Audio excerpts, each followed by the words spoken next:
board and the pastor parish committee. He was choir director for more than 4 decades after taking over for his mom, and he was occasionally even in the pulpit. But through it all, he always prided himself in one thing.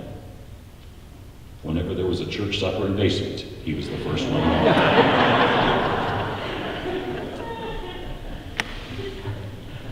Joe and Virginia were the antithesis of people who jumped from church to church, depending on who the minister was or how many amenities the church itself had. From 1968 to 2000, they worshiped in the smallest of 5 United Methodist congregations in Logansport, but they were the main reason why it was a congregation that always paid its apportionment to the Methodist Church, in addition to meeting its own expenses. And not all Methodist churches or churches from any denomination can make that claim. It was a place that, thanks to Joe, probably had the best soloist in music of any congregation in the community for several years, because his students were frequently featured as they were glowingly introduced by Joe. As Christians, the Huffmans were deeply devoted people, well beyond that church building at 1219 East Broadway. They traveled to Russia before the Iron Curtain fell, and they shared the gospel with Josh McDowell Ministries. One of the most impressive pictures Joe ever showed me was a photo of him standing in Red Square in Moscow, passing out Bibles. It was cold in Russia that day, but it was just the polar opposite in Israel when Joe and Virginia visited there. That turned out to be a blessing to have hot weather because their airline lost their luggage. Virginia was forced in an unconditioned hotel room to wash out all their clothes, including their underwear, and they had to sleep without pajamas for a while. Well, Joe was a staunch defender of many things, and one of them was the right to share Christian principles and virtues in his community. Many of the vocal selections he chose for the Logansport High School choir were not only wonderful pieces of music, but they had wonderful messages included in the lyrics. He defended Christian principles in the community in the late 1980s when he was among the leaders of a group known as Citizens for Decency Through Law. It lobbied the city council to ban adult bookstores from the community, and eventually, after several years, the bookstore closed and pornography has never returned. I've known Joe for my entire life, and I only heard him swear one time. That was when he told the entire basketball pep band, and Tim Miller and Tim Cahallen were here when that happened, that the word we had uttered in response to a referee's call on the Logansport Peru basketball game would never be said again by members of our band. And it never was. But back to Joe's family for a minute. As Dan recalls, Joe was a kind of husband who absolutely adored Virginia Huffman. He regarded her as a real lady and was swept off his feet when he spotted her eating watermelon at a social event for his Army platoon. He took her picture, asked her where he could send it, and, well, the rest was history. Joe often quipped that marrying Virginia caused his cars to do strange things. Whenever the cars would pull out of his garage on vacation, somehow they always swerved south out of the alley for some reason. I guess it was proof that you could take the girl out of the south, but you couldn't take the south out of the girl. If you knew Joe and Virginia, you probably heard the saying, behind every successful man there was a successful woman, and you would know that was never more true than in Joe's case. Joe and Virginia were devoted to each other in every sense, and Dan says his mother always honored him in many endeavors, but they also were the consummate mates for each other. They truly loved each other, and it showed. They were the teachings from the book of Joseph, which you won't find in any abridged Bible, but you would find in the Huffman household. Now, one of the great projects that Joe and Virginia worked on together was the trilogy of Huffman Musicale concerts presented at the McHale Performing Arts Center. Virginia conceived the idea of Joe's former students coming together for a fundraising concert for Youth for Christ. It was a concept that was not only going to work well once, but 3 times. And during that second concert, we surprised Joe by honoring him with a resolution from then Mayor John Davis proclaiming the day Huffman Musicale Day in Logansport. Joe received a standing ovation and was truly humbled. He treasured that moment, and he kept the proclamation framed in his hallway at his house. You know, we take some solace today in knowing that Joe and Virginia are together again, that Virginia has prepared her layered pea salad for him and maybe some orange cookies. After a day of being introduced as Heaven's newest choir director, Joe has returned to a feast. And I can almost hear Joe pausing a rehearsal in heaven to say, "Sir, I'd ask you to not sing so much like Luciano Pavarotti, but I see that you are him." That's the kind of style and humor that Joe had. In his own vernacular, he would ask musicians to schmaltz it up or to perform a piece as if the nuance was the difference between Miss and Ms. One of the remarkable things about Joe's life is that he not only had a 38-year career in the Logansport Community Schools, he had a 30-year retirement. For Joe, that was time to pay back all the years of Virginia's devotion to his music performance, rehearsal, private lesson-filled schedule. In fact, Virginia always loved to share the story of delivering a child while Joe was directing the band at a basketball game. Very well. Joe went straight from the game to go to the hospital. It's a good thing the Berries didn't go to overtime that night. I think that was Marcia, wasn't it? Is that you, Marcia? Yes, it was. Well, by the time he retired, Joe had his pilot's license, and he and Virginia enjoyed flying many places together. He sought to reciprocate all she'd done for him by clearing his schedule for her.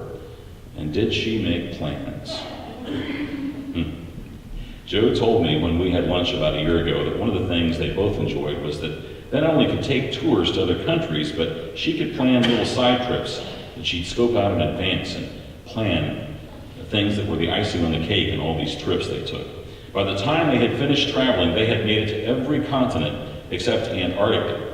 And had Virginia had another 10 years to work on them, I wouldn't have been surprised to receive a postcard from the bottom of the world with Joe limping along like the penguins and happy to be there. But their marriage wasn't about the stickers on their steamer trunk. It was about their devotion to each other and their children and grandchildren. Dan remembers his dad teaching both he and Marcia respect, and he modeled for them what a family could be. He was a stern disciplinarian, Dan says. And yes, he spanked us often when we needed it. He swelled with pride at Marcia's first prom and whenever she played the organ. He watched Dan play football, even as Virginia could be heard a few rows away saying, "Don't hit Danny." She never got the chant, "Let's go Berries down," because of that. He taught Dan how to throw a baseball, even if, as Dan confesses, he suffered for it. Logansport baseball, however, did not, and we'll get to that in a moment. Joe taught his grandchildren how to shoot a gun, but more importantly, he taught them to be straight shooters. And no matter how poorly anyone ever played an instrument in his family, he always encouraged them. In the Meredith Willson musical, The Music Man, the lead character employed what he called the think method of teaching students how to perform. But Joe taught the have faith in young people method that instilled confidence in students just as their maturity was emerging. He believed, if he believed in you, you simply didn't want to let him down because you were honored that he did. The rest of us outside the Huffman family have known, as I have, a friend, a musician, a mentor, a teacher, a neighbor, a colleague, a fellow Logansport resident. And as I stand here this morning, I think of him as many of us do, simply as our director. I remember him directing the Cass County Community Choir here the last time he led Handel's The Messiah. By then he had a railing on the side of this podium right up here, and he steadied his shaky legs. He had rented a tuxedo for that occasion, and he wept as he conducted the Hallelujah Chorus for a final time. Unlike other years, we applauded at the end of The Messiah after it was over, because it was the end of an era. After all, not every school or community has a Joe Huffman. He was one of a kind. This man, who was inducted into the Indiana Music Educators Hall of Fame, and thanks to Craig Bloom for that as well, started his music career a few blocks east from here at 13th and Broadway when he attended the old Logansport High School. Twice his cello solos earned him first ratings in the state music competition. He went on to be the lead soloist of the Capital University Choir in Columbus, Ohio, and was a member of the Columbus Philharmonic. During the last year of the war, he soloed on the BBC. But we know him as a teacher. He had more than 170 students like us who went on to become professional musicians or teachers. He established the Second Swing Choir in Indiana, and in 1975 led that group to a national education convention in Miami, Florida. He kept us motivated by challenging us to be soloists, calling us to be leaders, and asking us to believe that we could play instruments or take on vocal roles we never envisioned for ourselves and didn't know we couldn't do. We knew him simply as Mr. Huffman. But to define him, you had to know that at one point, 1/4 of all the Purdue University Purduettes were his former students. He frequently had musicians in all-state band, all-state orchestra, all-state choir, and scores who performed in the district and state solo and ensemble contest. And decades after his retirement, his name drew the greatest ovation at the Mid-Florida Jazz and Blues Festival. All those lusty memories were not always so grand. As a child, I can remember one basketball game when I was allowed to go with him by myself to see the high school band room at the old Logansport High School. He had to pick up something before heading to our house for a post-game party. And we walked into the old high school band room when it was dark. When he opened the door and turned the lights on, hundreds of cockroaches scattered to every corner of the room. It was a scene that looked like it would be coming from a Stephen King movie. "This is how it is," Joe looked at me and said, and I was a shocked little kid at that point. Well, that made the summer of 1973 something very special for him. It was the year the current high school opened, and Joe chose me and 3 other students to help him move the entire music department, including Felix the cat, by the way, to its new home at Oneberry Lane. That was a real tonic for Joe, and it rubbed off on many of us. What followed were halcyon days for Joe and the department, and for all of us. Days when we made record albums featuring the band and the choir annually. We produced some outstanding musicians, but one of the musicians you would occasionally hear was Joe himself, who would pick up a trumpet and go sit down in the middle of the second trumpet section of the thirds. And in fact, in the Bicentennial Parade in 1976, Joe challenged students to take part in the Midsummer Parade by announcing that he would even march the entire parade playing a sousaphone. I marched right in front of him in that parade, and I can tell you, he wasn't lip-syncing anything. Eat Moon Papa all the way from start to finish.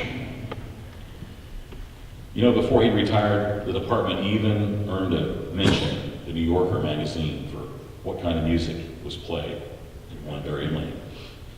As great a teacher as he was, he knew his limits.